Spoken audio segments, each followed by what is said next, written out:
I met my husband Clay while attending ORU. And ironically, he did not believe in God, even though he was attending a Christian university.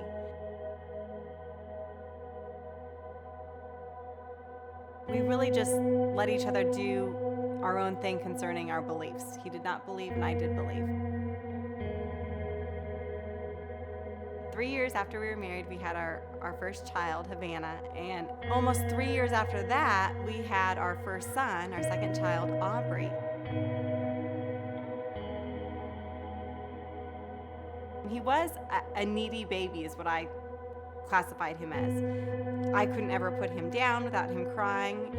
And as a mom, my first baby was so easy. You're told every baby is different. So I just thought, well, this is a high needs baby. During this period of time, Aubrey's eyes had picked up the scanning movement where they would move back and forth, and I just thought he was looking at everything. But it was brought to my attention that was not natural. His eyes should not be moving that way. So we went to the pediatric ophthalmologist.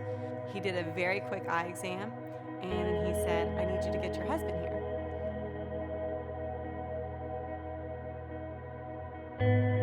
I didn't even know what to think.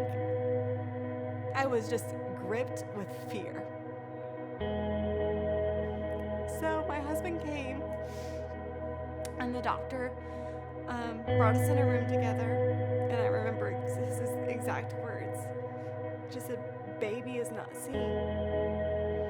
Baby will not see. The best you can hope for is maybe he'd be able to make out shapes or shadows one day. He goes, but he'll never see, and he'll always be blind. This verse, though, kept repeating in my mind. Why was this man born blind? Why was this man born blind? I went to the Bible, and I went and found that verse. It said, why was this man born blind? Was it for the sins of his parents or his own?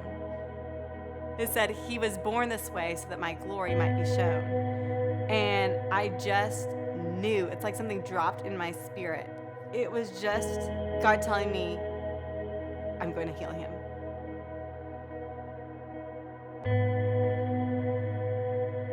I was a roller coaster. Every day wondering, is he going to start seeing? Is he going to start seeing? I would go check when I would wake up my son, kind of see if he could track things, and he was still blind. I had this hope. I knew he could be healed, but then wait, my son's still blind and nothing has changed. I was crying out to God more than I ever had, crying on my knees, saying these prayers. I would have some peace, but then I still felt alone. I'm like, God, where are you? Why aren't you working?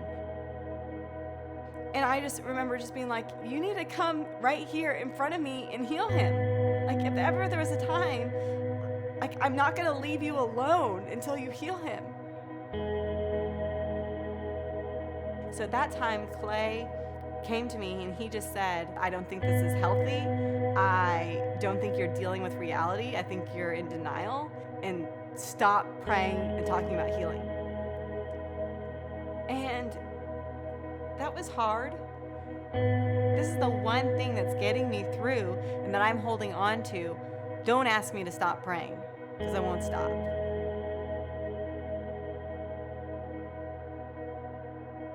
We were celebrating my daughter's 3rd birthday. My mom was holding my son, and I kept feeling like he was trying to see her shirt. And I put Aubrey on my bed, and I got my own black and white shirt out.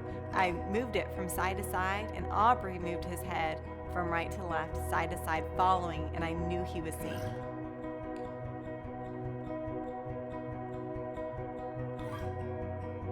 I brought my son in, and the doctor said, yes, he was definitely seeing. He said, it was so slight though, it didn't really matter. He said that he would always be blind, still legally blind, but yes, he was seeing. And I remember just thinking, no, you said he would never see, and now he's seeing. I knew that this was God. I knew that he had healed him.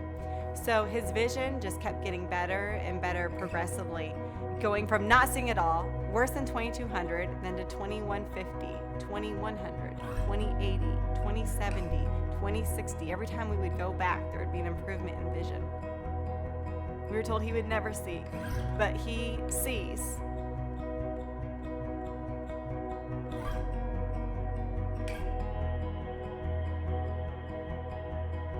When Aubrey started seeing, it completely changed Clay's beliefs overnight, instantly. And he knew. He had been front row to all of it. He says, I don't understand it all, but I know he's real. I know he's good. And it works. God's here. Whether you are someone in a halfway house, getting out of prison, or you're someone going through a divorce or a job loss or loss of a loved one, and you're at that broken moment, that broken place, I want you to know that God is hearing all your prayers. He is counting all your tears, and He is working. Keep praying, keep coming to God, because as long as you do that, your story is going to end in victory, because He's going to lead you wherever you need to go.